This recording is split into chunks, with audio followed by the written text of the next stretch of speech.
जीवन जगत असताना आयुष्यात संघर्ष सर्वांच्याच वाट्याला येत असतो। मात्र संघर्षाचा प्रकार प्रत्येकाचा वेगळा असतो।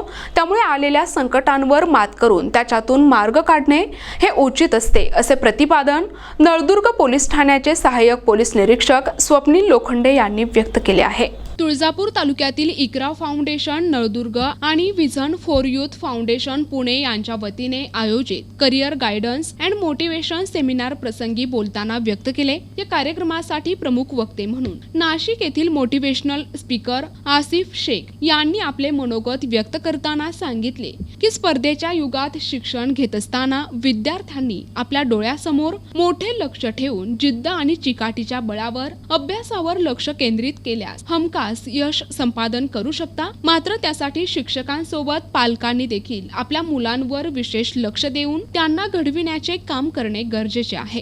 पुलिस एजेंसी काम करणारा अधिकारी म्हणून सांगतो, संत और पुलिस में ज्यादा फर्क नहीं है सर। संत और पुलिस में ज्यादा फर्क नहीं है। संत संकेत की भाषा में समझाते हैं और पुलिस वेद की भाषा में समझाते हैं। संत और पुलिस में ज्यादा फर्क नहीं है। संत संकेत की भाषा में समझाते हैं और पुलिस वेद की भाषा में समझाते हैं। दरअसल जिन व्यक्ति को संतों के संकेत समझ में नहीं आते, उनके लिए बल का प्रयोग करना जरूरी है। संतों के भगवे वस्त्र और पुलिस की खाकी वर्दी, इसमें ज्यादा फर्क नहीं है। संतों के भगवे वस्त्र और पुलिस की खाकी वर्दी, इसमें ज्यादा फर्क नहीं है। खाकी विश्वास का प्रतीक है। म्हणून तर मला बोलवलं ना कार्यक्रमाला। माझ्यावर विश्वास नसतो तर बोलवलं मी नसतं त्यांनी। माणसाच्या आयुष्यामध्ये काही अडचणी असतात। भूतकाळातल्या भूत आठवणीवर वर्तमान काळातलं फाउंडेशन तयार असतं आणि भविष्यातला वेध घेण्यासाठी ते फाउंडेशन भूतकाळाच्या आठवणीवर उभा राहिलेलं असतं। त्याच्यामुळे एका ठिकाणी शायर म्हणतात की घर से जब हम निकले थे दिल में कुछ अरमान थे। घर से जब हम निकले थे दिल में कुछ अरमान थे, सामने देखा तो सब कब्रिस्तान थे। घर से जब हम निकले थे दिल में कुछ अरमान थे, सामने देखा तो सब कब्रिस्तान थे। चलते चलते एक पैर गिरा उस हड्डियों पे, तो उस हड्डियों पे भी एक लफ्ज थे, संभाल कर चले नादान हम भी कुछ दिन पहले इंसान थे। माणसाच्या आयुष्यामध्ये जीवन जगत असताना भूतकाळ कधी विसरू नये। पोलीस डिपार्टमेंटमध्ये असल्यापेक्षा एक मोठे त्यांनी तत्ववेत्ता असायला पाहिजे होतं। आणि मला असं पण जाणवलं साहेब, तर तुम्ही क्रिमिनल लोक जे असतात त्यांना काठीनं आणि हंटरनं त्यांच्यापर्यंत मारण्याची गरजच येत नसेल।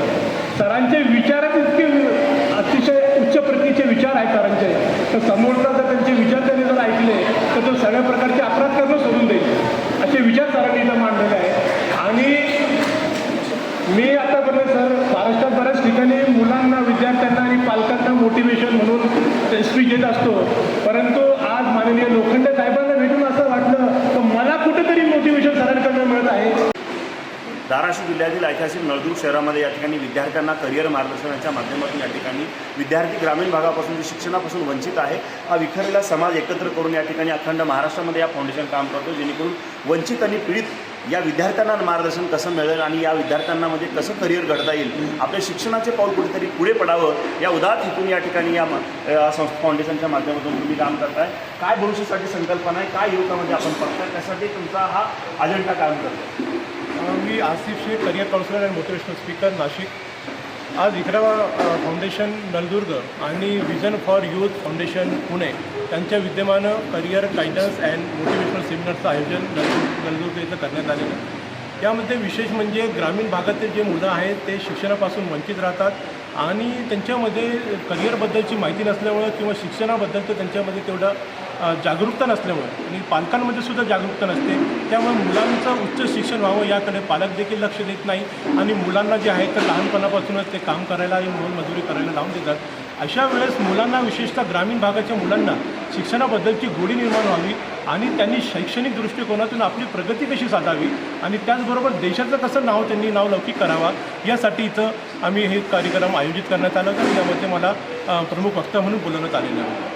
आणि विखुरलेला जो समाज आहे आपल्या आता सोशल मीडियावर आणि विविध न्यूज चॅनलवर जे आहे तर ते एक लोकशाहीचा चौथा स्तंभ असलेल्या विविध चॅनलवर काही गोष्टी ज्या आहेत तर लोकांमध्ये संभ्रम निर्माण करत असतात आणि लोकांमध्ये दुफळी निर्माण करण्याचं काम करत असतात। अशा वेळी सुशिक्षित लोकांनी पुढे येऊन असे जे भ्रामक ज्या गोष्टी आहेत आणि ज्या चुकीच्या गोष्टी आहेत त्यांना दूर सारून शैक्षणिकदृष्ट्या सर्व धर्माच्या सर्व जातीच्या लोकांना एका ठिकाणी आणून माणुसकीचा त्यांनी संदेश दिला पाहिजे आणि देशामध्ये शांतता आणि गुण्यागोविंदाने कसं सगळ्यांना जगता येईल याकडे विशेष लक्ष द्यायला पाहिजे. त्यासाठी या कार्यक्रमाचं आयोजन करण्यात आले आहे. भविष्यासाठी युवकामध्ये आपण कोणती संकल्पनाच्या रूपानं पाहणार आहात?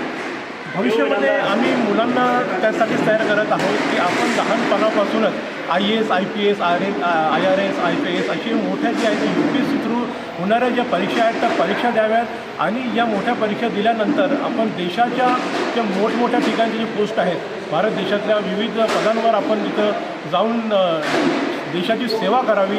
त्याचबरोबर आपण जर शिक्षणासाठी जर शक्य नसेल तर व्यावसायिक जे प्रशिक्षण असतं ते घेतलं पाहिजे आणि नोकरी देणारेसुद्धा आपण बनले पाहिजे जेणेकरून समाजामधील बेरोजगारी संपुष्टात येईल आणि जर बेरोजगारी संपुष्टात आली तर आपोआपच देशातील गुन्हेगारी जी आहे ती प्रवृत्ती कमी होईल आणि देशाचा सर्वांगीण विकास होऊन माणुसकीचा संदेश लोकांपर्यंत पोहोचण्यास मदत होईल.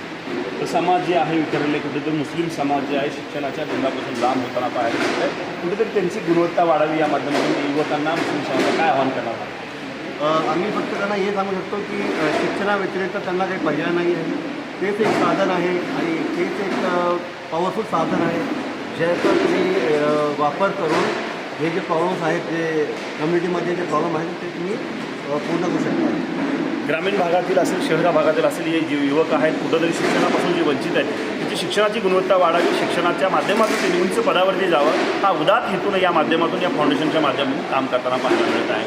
व्हिडिओ जर्नलिस्ट उमर शेखसह आयुब शेख NTV न्यूज मराठी धाराशिव. प्रतिनिधी आयुब शेख NTV न्यूज मराठी धाराशिव.